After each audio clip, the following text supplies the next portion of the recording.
Alors, je m'appelle Sébastien Lefreux, je suis agriculteur à Villers-Giroux et une exploitation agricole de 35 hectares de talus et puis je suis en production de lait de chèvre avec un cheptel d'environ 300 chèvres de terre. On exploite une surface de 145 hectares en agriculture biologique. On a un cheptel de 220 têtes de bétail, dont des vaches laitières, des bêtes d'élevage et du bétail d'engraissement.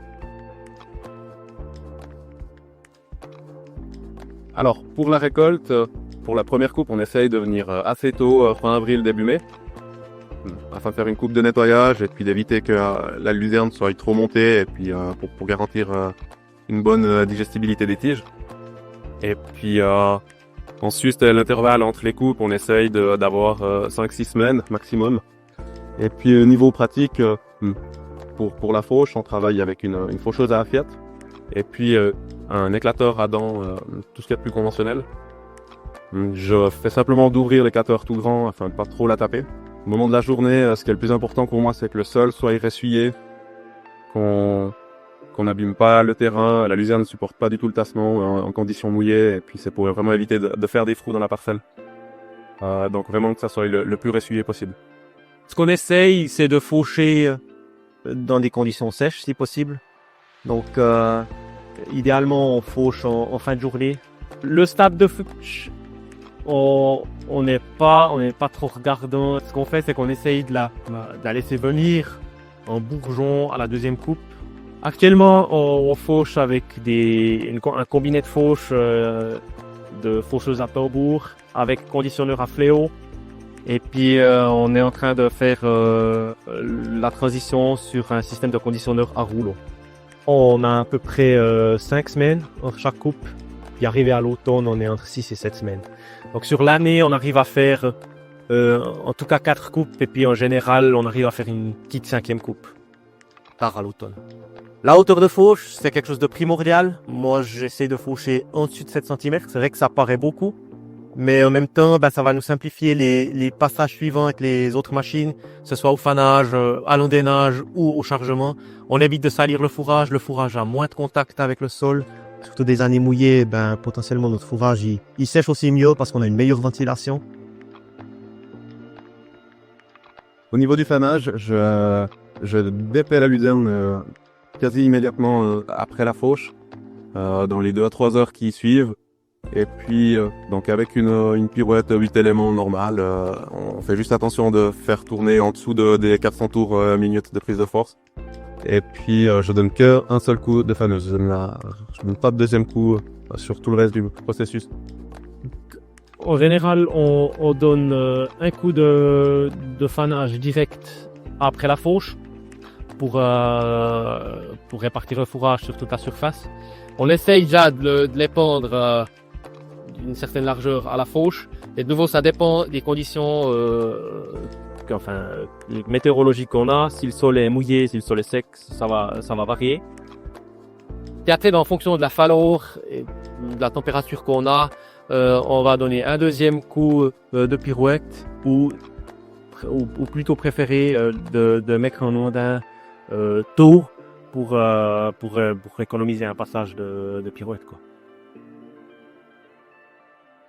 Ensuite, pour la mise en andin, on va intervenir le 3 ou le 4e jour en fonction de la perte d'humidité de la luzerne. Et puis je vais venir le matin très tôt, quand c'est juste des rosées, mais avant que le soleil tape sur les feuilles et puis que les feuilles deviennent cassantes.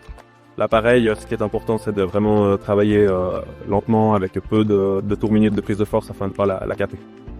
Et c'est lors de l'endainage qu'on peut potentiellement faire beaucoup de dégâts. Et puis là, on essaye d'endainer le matin, quand il y a encore un peu de rosée, quand le fourrage il est mat, pour éviter les pertes de feuilles au champ. Et puis là, on a 2 systèmes d'endainage. Donc on a un endaineur à rotor avec endain central. Et puis on travaille également avec un endaineur à tapis. On peut endainer de la luzerne qui est sèche. Puis on casse peu. Si vous travaillez avec un endaineur à rotor, là, voilà, il faut vraiment choisir le moment opportun. Puis c'est ça qui est des fois pas facile sur les quantités que vous avez endainées. La rosée, elle tient pas pendant 3 heures de temps. Et puis, donc c'est là où c'est un peu plus délicat. Donc pour la récolte, pour l'amener sur notre séchoir en grange, on va la ramasser à l'autochargeuse. Et là, ce qui est important, c'est de vraiment pas venir aux heures les plus chaudes de la journée. Donc on va intervenir le matin tôt ou le soir, une fois qu'il n'y a plus le soleil. Moi, j'aime bien en principe venir le matin, quand c'est presque des rosées. Donc on travaille avec une autochargeuse. Pour moi, le chargement, le type de machine qu'on utilise pour charger n'est pas forcément important. C'est plutôt la façon dont on va charger la luzerne. Donc nous, ce qu'on essaye, c'est de compacter le moins possible le fourrage pour faciliter le travail après à l'engrangement avec la griffe. On coupe le fourrage environ à 20 cm pour faciliter après le démontage des paquets qu'on pourrait avoir lors du chargement. Donc pour le séchoir en grange, ensuite, j'ai une cellule de séchoir qui est réservée pour la luzerne. C'est une petite cellule que je vide entre chaque coupe. Elle est dédiée vraiment à la luzerne et puis ça me permet d'avoir les meilleures conditions possibles pour la sécher. En principe, je la sèche à l'air froid. Si la météo est mauvaise derrière ou si on a rentré la luzerne avec trop d'humidité, je peux mettre l'air chaud durant 2 jours. Donc on a un séchoir en grange, on a 2 cellules avec 180 m² de surface au sol, ce qui nous donne environ 1000 m3 de volume. On a un système de séchage avec des humidificateurs. Donc on a un système à 2 circuits. Par beau temps, on aspire l'air extérieur, par mauvais temps et la nuit.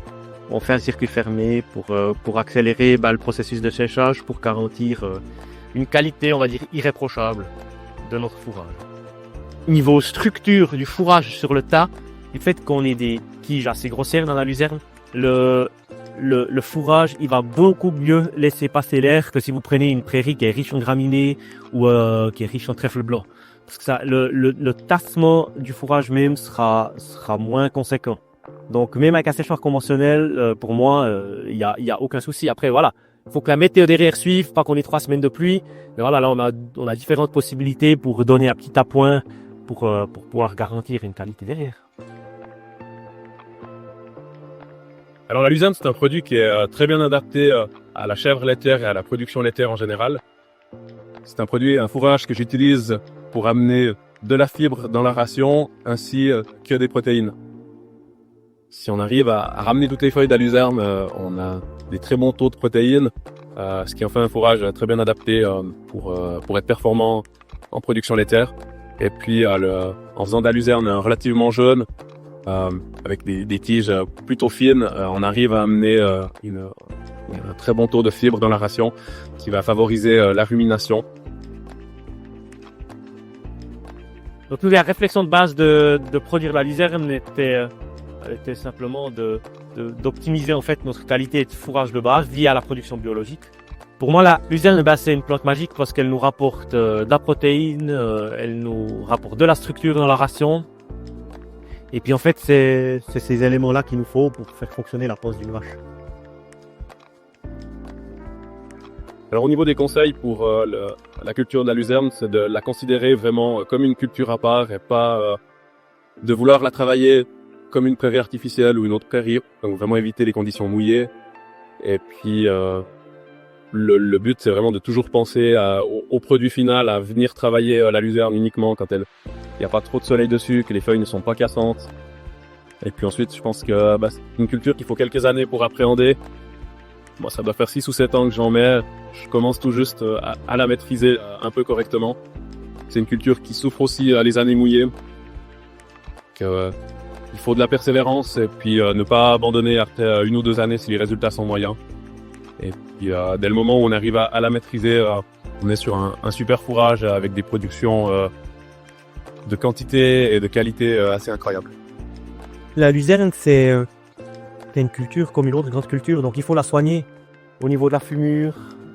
Chez nous, ce qu'on fait, c'est qu'on fonctionne avec un bon apport de fumier, sortie d'hiver, début de printemps. On apporte systématiquement 400 kg de chaux marine chaque année. Puis si je peux encourager, c'est que c'est pas un truc sorcier à faire, je veux dire.